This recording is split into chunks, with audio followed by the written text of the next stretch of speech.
is for lighting. And even if it's a work in progress house, it can add so much character and backstory to your house.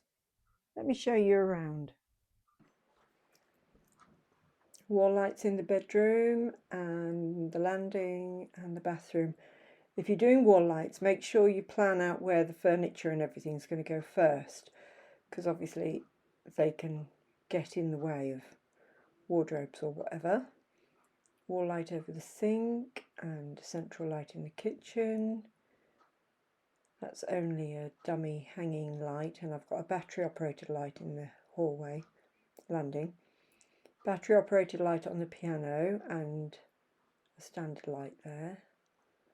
And in the back of the shop I'm pointing to a socket, or two sockets that I've wired in, so I can put lamps on that table as if they're for sale in the shop. Ceiling light there in the main hall. And in Madam Ruth's bit I've got a battery operated ceiling light, a light in the tent, and if you've got things that will reflect the light, it just adds a different dimension. Wonderful.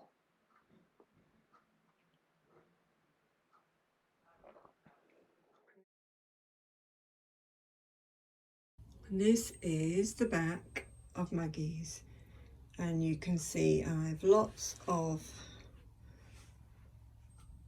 what you could call like extension leads, I suppose, where things are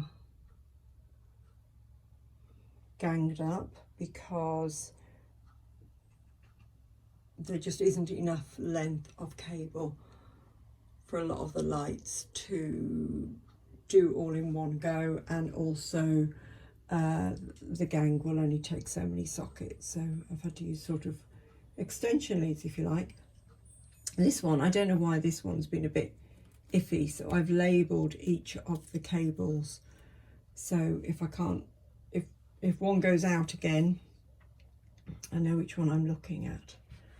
And this is the landing light, which is something wrong with the light fitting, because it worked perfectly well when I wired it all up, and then it wasn't sticking on the wall, so I put some super glue on and squished it against the wall, and I think I've done something to the cable.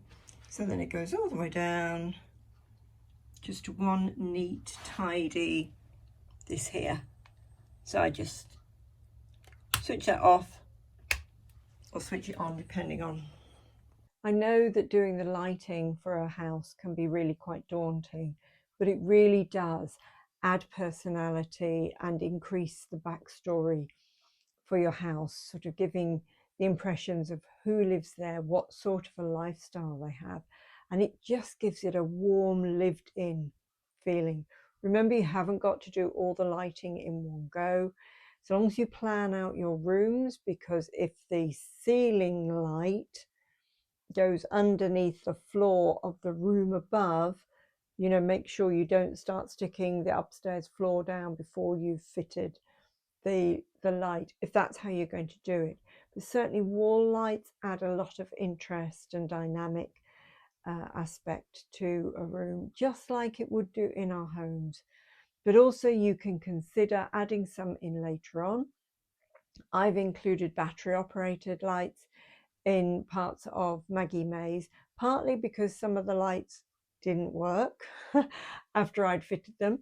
I think my pushing against the wall with the super glue to get the light to fit on the wall actually impacted on the wiring a bit. But anyway, so I've included some battery operated lights. I've also included a spare socket or two that's wired through the back of the house, so then I can add in table lights as I wish.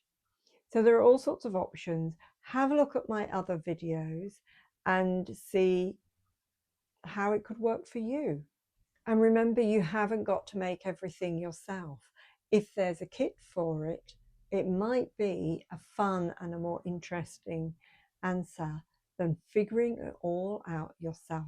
I've got a few kits in here that I've used. Okay, talk to you soon.